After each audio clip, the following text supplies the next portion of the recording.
Hi, good evening. I'm going to read to you from my second novel, which is called A Heart Bent Out of Shape, and it just came out in September. It's set in the Swiss city of Lausanne, and it follows a young British student called Hadley, who's spending a year there as part of her studies. The Hotel Le Nouveau Monde was wedding cake white, laced with wrought iron balconies and capped with tangerine awnings. On its roof, the name stood out in letters 4 feet high, like the old-fashioned neon of Parisian rooftops, a touch of showmanship in an otherwise discreet facade. Hadley could only imagine the sort of people that would stay in such a place. Film stars, frivolous lovers, brilliantly spiky old dames burning through their children's inheritance. The building was so contained, so solid-looking, when really it should have been pulsing with the energy of all the interesting lives contained within. The flags ought to have been spinning on their poles, the shutters flapping. A good hotel is the most perfect thing in the world, said Christina dreamily. I don't think I've ever really been in one, said Hadley. Well, let's change that. But it's so grand, we can't just wander in, can we? Of course we can, there's always a bar.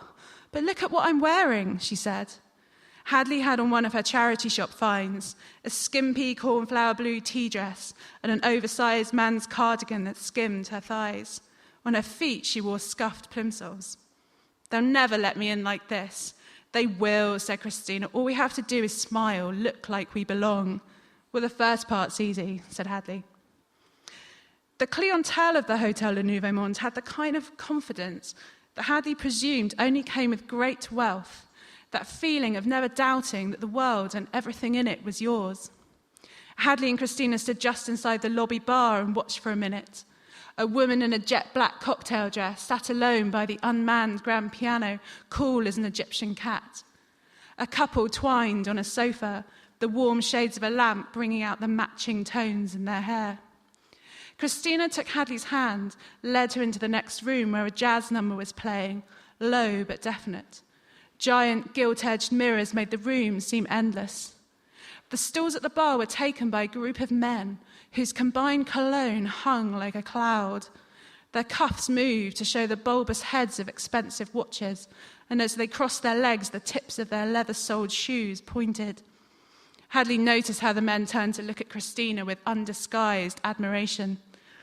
I'm not sure if this is my kind of place, she began to whisper, but Christina was already moving towards the counter, where she was quickly swept upon by the attendant barflies. Hadley, what do you want to drink? She called back over her shoulder, but a martini glass had already been thrust into Christina's hand, and one of the men was tucking a cocktail umbrella into her hair. Hadley saw her tip back her head and laugh. She smiled and turned away, catching the eye of an elderly man who was sitting on his own at a table in the corner. Her smile stayed at her lips, and he returned it with one of his own. Up until about an hour ago, they were still typical Swiss men, he said. It's quite incredible to witness such a transformation firsthand. Your friend's the first to succumb to their well-oiled and somewhat brazen form of charm. Will you be the second, I wonder? His voice was low and sonorous, the most precise English accented with French, and he spoke with exaggerated slowness, as though he had all the time in the world. Hadley shook her head. Not my type, she said, still smiling. Good thing too, he said. I fear there'll be rather less fun when they return to their boardrooms in the morning. Their jollity is as permanent as the ice in their glass. His tan skin was smooth at the cheekbone. His eyes were brown and round as conkers, and his silvery hair was combed with precision. The effect was one of extraordinary polish. How long have you been watching? Asked Hadley. The old man nodded from side to side as though she'd made an astute observation. All my life, some would say, all my life. He had the demeanour of a voyeur, for despite seeming entirely at home in the hotel bar, there was an aura of distance about him. His eyes twinkled with a private amusement. May I offer you a drink? He said. Oh no, said Hadley, thanks, I'll get my own. Here, he said, proffering his. Smell it, tell me I can't tempt you. Hadley took it from him. She bent her head and sniffed. Smells strong, she said. What is it? One of the better cognacs I've ever tasted, and if you knew me at all, you'd understand that's quite a statement. I'm not really a cognac drinker. Well, you look too young to be any kind of drinker. How old are you girls these days? I'm out of practice. Well, said Hadley, only speaking for myself, of course, I'm 19. Of course you are, he said, a perfect age. Hadley glanced back to see where Christina was, and she saw her in the midst of the men at the bar. It was as if she was a rare flower that botanists had stumbled upon in the desert. They crowded around her, scarcely able to believe their find. Go on, said the old man, join them. I've actually no desire, said Hadley. That I can scarcely believe. They're not interested in me anyway. Well, I scarcely believe that either. What's your name? Hadley. Hadley, I'm Hugo Bezier, and I'm enchanted. That's what we say in French, enchanté. Much more romantic than pleased to meet you, don't you think? Hadley held out her hand to shake his, and he took it, suppressing a smile. In Switzerland, it's conventional to swap 3 kisses, he said. What, even when we don't know each other? I'd say especially when we don't know each other. He seemed a genuine Lausannois, the first Swiss person she'd spoken to, beyond the most basic of pleasantries. She wondered if he was staying at the hotel, one of those distinguished elderly residents she read about in books, the kind who lived out their last days in opulence, wearing velvet slippers to dinner and knowing all the waiters by name.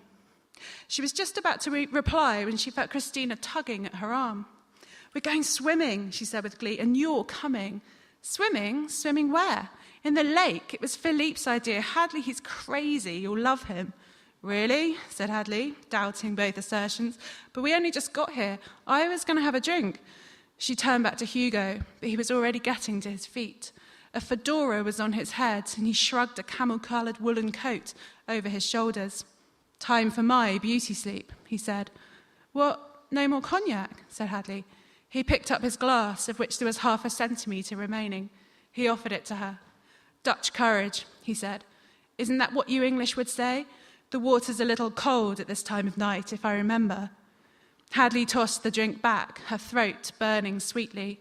But Hugo Bezier was walking away before she could say thank you, or good night, or anything else at all. Thank you.